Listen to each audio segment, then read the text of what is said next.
눈에서 눈물이 있고 그 물이 마르지 않게끔 바깥쪽에 기름막을 코팅을 해줘야 됩니다라고 이야기를 해드렸어요. 어디서 분비를 해내냐 그러면 메이봄선이라 그래서 기름관이 있어요. 아래쪽에 한 25개 평균, 위쪽에 30개에서 한 40개 정도가 이렇게 존재를 하거든요. 이거 하나를 떼서 보면 이제 이렇게 생겼다는 이야기죠.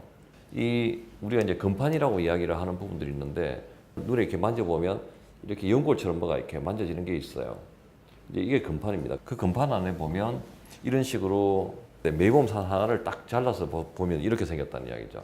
관이 이렇게 있고 그 관 바깥쪽으로 해서 기름을 만들어내는 공장들이 이렇게 있습니다. 마치 포도송이 주렁주렁 달려있는 것처럼 여기서 만들어진 기름들이 밖으로 흘러나와 가지고 눈물에 이렇게 기름이 고이게 되는 거죠.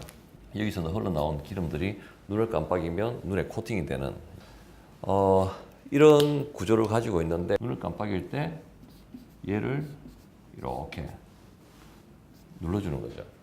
그래서 눈을 깜빡깜빡거리는 그 동작 자체가 여기 있는 기름들이 다시 밖으로 나가는 흘러나갈 수 있는 그런 부분들을 도와주는 그런 메커니즘에 의해 가지고 이제 기름들이 나옵니다. 자, 어떤 이유에 있었던 이 기름이 밖으로 흘러나오지를 못하고 안쪽에서 관 안에서 이제 고이기 시작하는 게 문제점이 되는 거예요. 문제는 기름이 안쪽에서 고이기 시작하면 이제 기름이 그때부터 포화가 되고 기름이 변성이 되거든요.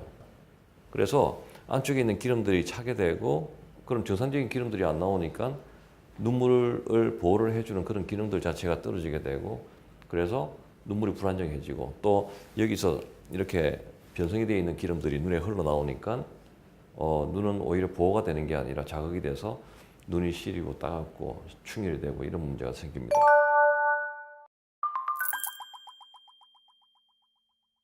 제일 먼저 확인하는 부분들은 뭐냐 그러면 이 기름이 나오는 입구 자체가 뭐가 막혀 있나 이런 부분들을 확인을 해보고 두 번째는 가장자리를 봅니다. 눈꺼풀 가장자리를 보면 이렇게 막히고 이걸로 인해 가지고 염증이 생기게 되면 이 부분들이 혈관들이 이렇게 생기는 것들이 확인이 되거든요. 그래서 눈꺼풀 가장자리를 봤을 때 신생혈관들이 생겨 있으면 이 사람은 메이봄선에 혹시 문제가 있는 게 아닌가라는 생각을 하면서 보게 됩니다. 여기 눌러보죠.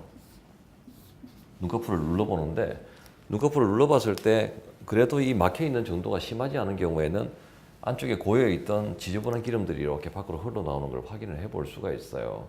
그러면 안쪽에 나쁜 기름들이 고여는 있지만 그렇다 그래서 상태가 많이 안 좋은 건 아니구나 라고 생각을 할 수가 있는데 이렇게 눌러봐도 기름이 잘 나오지가 않는 그런 눈들이 있습니다. 그러면 많이 막혀있구나, 단단하게 막혀있네.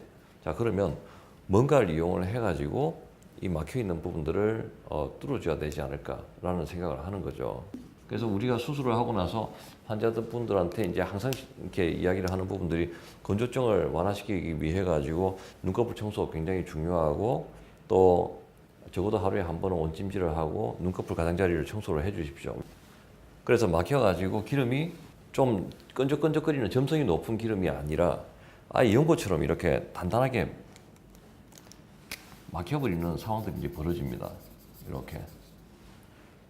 자, 그러면 이제 그냥 단순한 온찜질을 해가지고는 이 부분들을 뚫어줄 수가 없어요. 계속 불편하다고 그러고, 병원에 와가지고 온찜질하고 짜내주시거나 또 아니면 먹는 약 같은 거 먹어가지고 이런 부분들을 완화시켜주거나 이런 치료들을 했습니다. 근데 지금은 이제 새로 개발이 돼 나온 게 있죠.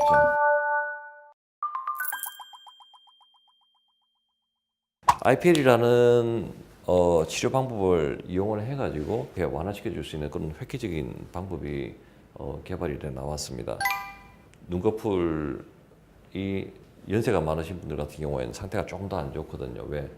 이런 부분들을 모르고 오랜 시간에 경과를 하다 보니까 상태가 더 안 좋아져 있는 부분들이 있는데 그런 경우에는 보통 3주에서 4주에 한 번씩 해가지고 3번 내지 4번 정도를 받는데 대부분 젊은 환자들 같은 경우에는 그렇게 많이 심하지 않기 때문에 한두 번만 받아도 굉장히 눈이 편해지는 걸 경험을 해볼 수가 있습니다.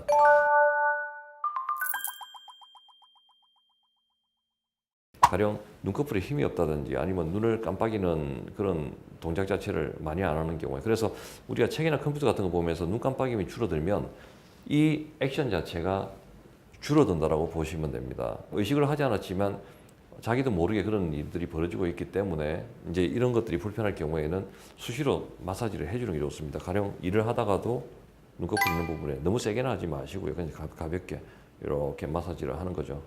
이렇게 그렇게 해주면 불편한 증상들을 훨씬 완화를 시켜줄 수 있고 하루에 한두 번 정도는 눈꺼풀 닦는 아야쿠아라고 올리브영 같은 데 가면 파니까 그거 사가지고 하루에 한두 번 정도는 밖에 외출하고 나오면 그런 미세먼지나 이런 것들이 자기도 모르게 들어와서 입구를 이렇게 막아버린다든지 노폐물이 끼어버리는 상황들이 벌어지거든요. 그러면 항상 외출하고 나면 이런 부분들을 생활화하는 것들이 건조증을 조금 더 완화시키고 좀 더 건강한 생활을 할 수 있는 부분들이 아닐까라고 생각이 됩니다.